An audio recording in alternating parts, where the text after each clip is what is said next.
Churidar measurement எப்படி செய்யலாம்னு பார்க்கலாம். இதுக்கு வந்து கிளாத்தை வந்து 4 ஃபோல்டு பண்ணிக்கோங்க. ஃபஸ்ட்டு இது வந்து 2 ஃபோல்டு பண்ணியிருக்கேன். 2 ஃபோல்டு வந்து இது வந்து 24 இன்ச்சஸ் இருக்குது. 42 சைஸுக்கு 24 எடுத்துக்கோங்க. நமக்கு வந்து எக்ஸ்ட்ரா கொஞ்சம் கிளாத்து எக்ஸ்ட்ரா ஃபிட்டிங் கொடும்ல, அதனால் கொஞ்சம் 2 சென்டிமீட்டர் வந்து எக்ஸ்ட்ரா எடுத்துருக்கேன்.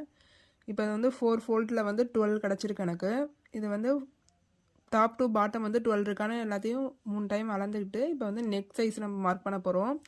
நெக்குக்கு வந்து 3.5 வச்சு மார்க் பண்ணிக்கோங்க. அதோட நெக்கு ஃப்ரண்ட் நெக்குக்காண்டி 6.5 வச்சு இந்த மாதிரி மார்க் பண்ணதுக்கப்புறம் நம்ம வந்து இப்போ ஃப்ரண்ட் நெக்கு கர்வ் கொடுக்க போகிறோம். ஆஃப் த நெக்லேருந்து இப்போ 6.5ல் ஆஃப் வந்து 3.2ல் வந்து இந்த மாதிரி ஒரு மார்க் பண்ணிட்டு அதுலேருந்து ஒரு கர்வ் கொடுத்தீங்கன்னா ஃப்ரண்ட் நெக்கு வந்து நமக்கு ரவுண்ட் ஷேப் கிடச்சிரும். இது வந்து இந்த மாதிரி தைச்சி போட்டால் பர்ஃபெக்டாக இருக்கும் ஃப்ரண்ட் சைடு. அடுத்தது வந்து ஆர்ம் ஹோல் மெஷர்மெண்ட் பார்க்கலாம். ஆர்ம் ஹோலில் வந்து ஆர்ம் டெப்த்து வந்து நம்ம பார்க்கணும். 6.5 6.5லேருந்து நம்ம ஒரு மார்க்கிங் பண்ணிவிட்டு அதுக்கப்புறம் செஸ்ட்டு சைஸை வந்து 4ஆக டிவைட் பண்ணி 9.5 மார்க் பண்ணி ப்ளஸ் 2 இன்ச் வந்து எக்ஸ்ட்ரா வெயிட்டிங்காண்டி விட்ருக்கோம். இப்போ ஆர்ம் கர்வ் கொடுத்துக்கலாம். ஆர்ம் கர்வுக்கு வந்து ஆஃப் த ஷோல்டர்லேருந்து நம்ம ஒரு மார்க் பண்ணி கர்வ் கொடுக்குறோம். இந்த மாதிரி கர்வ் கொடுத்ததுக்கப்புறம் ஷோல்டரோட லென்த் வருதானே இது மாதிரி மெஷர்மெண்ட் பண்ணி பார்த்துக்கோங்க. அதுக்கப்புறம் ஃப்ரண்ட் ஆர்ம் ஹோலுக்கு வந்து 1 இன்ச்சில் வந்து இன்னொரு கர்வ் கொடுக்குறோம். அப்போ தான் பர்ஃபெக்ட் ஃப்ரண்ட் ஷேப் வந்து அது கரெக்டாக இருக்கும். இந்த மாதிரி கொடுத்ததுக்கப்புறம் சுடிதார் மெஷர்மெண்ட் பார்ட் 2ல் வந்து நம்ம ஹிப்பை வந்து 4ஆக டிவைட் பண்ணி 10.5 வச்சு மெஷர் பண்ணுறேன். இதில் வந்து 7ல் ஒரு மார்க்கும் 8ல் ஒரு மார்க்கும் பண்ணிங்கன்னா நம்மளோட ஹிப் மெஷர்மெண்ட் வந்து கரெக்டாக அந்த இதில் வந்து இந்த ஷேப் கிடைக்கிறோம், சுடிதார் ஷேப்பு. அதுக்கப்புறம் டோட்டல் லென்த் வந்து நான் 42 வச்சுருக்கேன். உங்களுக்கு என்ன சைஸோ அந்தளவு வச்சுக்கோங்க. இது வந்து கீழே 2 இன்ச் வந்து ஃபோல்டிங் கண்டி வச்சுருக்கேன். இந்த மாதிரி ஃபோல்ட் பண்ணிவிட்டு சைடு ஓப்பனுக்கு வந்து 1 இன்ச் விட்ருக்கேன். அதை வந்து நம்ம மார்க் பண்ணி கட் பண்ணிக்குவோம். இப்போ வந்து இதில் 4 ஃபோல்டிங் கிளாத் இருக்குது, அதை வந்து நான் கட் பண்ணிக்கிட்டேன். இப்போ வந்து பேக்கையும் ஃப்ரண்ட்டையும் தனித்தனியாக பிரிக்கிறதுக்காண்டி இந்த மாதிரி ஓப்பன் பண்ணிவிட்டு பேக் சைடை வந்து தனியாக கட் பண்ணி எடுத்து வச்சுக்கலாம். அதுக்கப்புறம் தான் நம்ம நெக்குக்கு ஷேப் கொடுக்கணும். பிக்னஸ் எல்லாம் மறந்துட்டு ஃபஸ்ட்டே வந்து 2க்கும் ஷேப் கொடுத்துருவாங்க. அப்போ பேக் நெக்கும் ஃப்ரண்ட் நெக்கும் ஒரே மாதிரி ஆயிரும். அந்த மாதிரி தப்பு பண்ணாதீங்க. இப்போ தனித்தனியாக பிரித்து வச்சுருக்கேன் பேக் அண்ட் ஃப்ரண்ட்டு. இப்போ பேக்கு வந்து நெக் ஷேப் நம்ம கொடுப்போம். இதே மாதிரி 3.5 ஷோல்டரை வச்சுட்டு அதுக்கப்புறம் எனக்கு வந்து 4 பேக் சைடு வச்சுருக்கேன். அந்த அளவுக்கு வச்சுக்கோங்க, உங்களுக்கு எவ்வளோ தேவையோ வச்சுக்கிட்டு இதுக்கு யூ ஷேப் கொடுத்துக்கோங்க. 1/2 இன்ச்சில் ஒரு மார்க் பண்ணி ஷேப் கொடுத்தீங்கன்னா இதான் வந்து நமக்கு perfect back side round neck கிடச்சிரும். இந்த மாதிரி கிடச்சதுக்கப்புறம் இப்போ நம்ம வந்து பேக் நெக் கட் பண்ணலாம் ரவுண்ட் ஷேப்பில். இந்த மாதிரி கட் பண்ணதுக்கப்புறம் பேக் பீஸை தனியாக எடுத்து வச்சுக்கோங்க. அதுக்கப்புறம் ஃப்ரண்ட் நெக்கையும் இது மாதிரி கட் பண்ணி எடுத்துக்கலாம். இது 6.5 மெஷர்மெண்ட்டில் இந்த ஃப்ரண்ட் நெக்கை வந்து கட் பண்ணி எடுத்துக்கிறேன். அதுக்கப்புறம் ஃப்ரண்ட் சைடில் வந்து ஆர்ம் ஹோலுக்கு வந்து 0.5 வந்து எக்ஸ்ட்ரா கட் பண்ணுவோம்ல, அந்த இதுக்காண்டி அதையும் இப்போ கட் பண்ணி எடுத்துக்கலாம். 0.5 ஷேப் கொடுத்துக்குறோம்.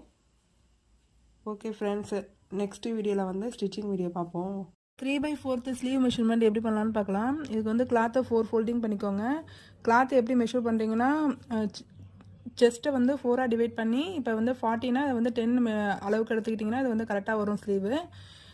இப்போ வந்து 10 இன்ச்சஸ் வச்சு நான் வந்து 4 ஃபோல்டு பண்ணியிருக்கேன். இதில் வந்து எனக்கு லென்த் வந்து 15 வேணும், 2 வந்து எக்ஸ்ட்ரா விட்ருக்கேன். எதுக்குன்னா கிளாத்து ஃபோல்டிங்காண்டியும் மேலே ஸ்டிச்சிங்க்கும் சேர்த்து 2 இன்ச்சு விட்ருக்கேன். மேலே வந்து 3 சென்டிமீட்டரில் இந்த மாதிரி ஒரு லைன் போட்டுக்கோங்க. 3 இன்ச்சஸில் ஒரு லைன் போட்டுக்கிட்டிங்கன்னா ஆர்ம் ஹோலுக்கு வந்து நம்ம ஷேப் கொடுக்க போகிறோம். 3 இன்ச்சஸில் லைன் போட்டதுக்கப்புறம் நம்ம வந்து அதை ஆஃபாக டிவைட் பண்ணி சென்டரில் ஒரு மார்க் பண்ணி இந்த மாதிரி கர்வ் கொடுக்குறோம். இந்த மாதிரி கர்வ் கொடுத்ததுக்கப்புறம் நம்ம அதுலேருந்து இந்த ஆஃபாக டிவைட் பண்ணதில் இன்னொரு ஆஃப் எடுத்துகிட்டு ஃப்ரண்ட் ஆர்ம் ஹோல் வந்து கொடுக்கறதுக்காண்டி கீழே இந்த மாதிரி ஒரு ஷேப் கொடுக்குறோம். இந்த மாதிரி ஷேப் கொடுத்ததுக்கப்புறம் மேலுள்ளதில் வந்து 0.5 வந்து இந்த மாதிரி மார்க் பண்ணி ஷேப் கொடுத்திங்கன்னா அந்த ஐ ஷேப் வந்து வந்துடும். உங்களுக்கு வந்து பர்ஃபெக்டாக வந்து ஃப்ரண்ட்டில் வந்து எந்த பஃப்பும் இல்லாமல் ஸ்லீவ் வந்து பர்ஃபெக்டாக இருக்கும். இதோட வந்து ஆர்மோட லென்த்து இந்த கீழே வந்து வித்துக்காண்டி 5 இன்ச்சஸ் விட்ருக்கேன்.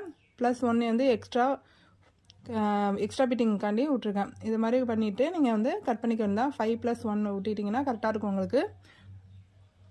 இந்த மாதிரி மெஷர்மெண்ட் பண்ணதுக்கப்புறம் கட் பண்ணிக்கோங்க. ஆம்ஹோல் ஃப்ரண்ட் ஆம்ஹோலுக்கு வந்து நீங்கள் கட் பண்ணி எப்போ ஸ்டிச் பண்ணுறீங்களோ அப்போ மட்டும் கொடுங்க. பேக்குக்கு மட்டும் இப்போ ஆம்ஹோல் கொடுத்துக்க வேண்டியதான். இந்த மாதிரி கட் பண்ணிட்டீங்கன்னா பர்ஃபெக்டாக வரும். வீடியோ பிடிச்சிருந்தா லைக் பண்ணி சப்ஸ்கிரைப் பண்ணுங்கள். Thank you. Churidar neck sleeve stitching எப்படி பண்ணலான்னு பார்க்கலாம். இதுக்கு வந்து ஸ்லீவ் கட் பண்ணியிருக்கிறது ஃபஸ்ட்டு பாட்டம் வந்து ஃபோல்ட் பண்ணி இந்த மாதிரி அடித்து எடுத்துக்கோங்க. ஸ்லீவை ஃபினிஷ் பண்ணதுக்கப்புறம் நம்ம நெக்ஸ்ட்டு ஷோல்டர் ஜாயின் பண்ணிக்குவோம். பேக் சைடு வந்து கீழே வச்சுட்டு ஃப்ரண்ட் சைடை மேலே வச்சு இந்த மாதிரி தலைக்கீழே வச்சு ஜாயின் பண்ணிக்கோங்க. ஷோல்டர் ஜாயின் பண்ணும்போது எப்போதுமே 3 தையல் போட்டுக்கோங்க. ஏன்னா வந்து இது அதுக்கப்புறம் நம்ம ஸ்டிச் பண்ண முடியாது. ஸ்லீவ் ஜாயின் பண்ணதுக்கப்புறம் நம்ம அட்ஜஸ்ட் பண்ண முடியாது. அதனால் வந்து பர்மனெண்ட் தையல் வந்து 3 போட்டுக்கோங்க. அடுத்த நெக் ஃபினிஷிங்க்கு வந்து ப்ளவுஸுக்கு கிராஸ் பீஸ் வெட்டுற மாதிரியே இந்தக்கும் கட் பண்ணி வச்சுக்கோங்க. இந்த மாதிரி நீங்கள் கொடுக்கும்போது நெக்கு ஃபினிஷிங் வந்து நல்லாயிருக்கும். நமக்கு வந்து வேலையும் ஈஸியாக முடிஞ்சிடும். இந்த அளவு ப்ளவுஸில் கிராஸ் பீஸ் இருக்கும்ல, அதே மாதிரியே நீங்கள் வந்து சுடிதாருக்கும் நெக் ஃபினிஷிங் கொடுத்துக்கோங்க. இந்த மாதிரி ஃபுல்லாக அடித்ததுக்கப்புறம் 4 சைடும் வந்து நாச்சஸ் கொடுத்துக்குறோம். அதுக்கப்புறம் அதை திருப்பி பர்மனெண்ட் தையல் ஒன்று போட்டுக்கோங்க. அதுக்கப்புறம் இதை வந்து ஹேண்ட் ஹெம்மிங் தான் பண்ண போகிறோம். மேலே அடிக்காதீங்க, அடித்தா நல்லா இருக்காது.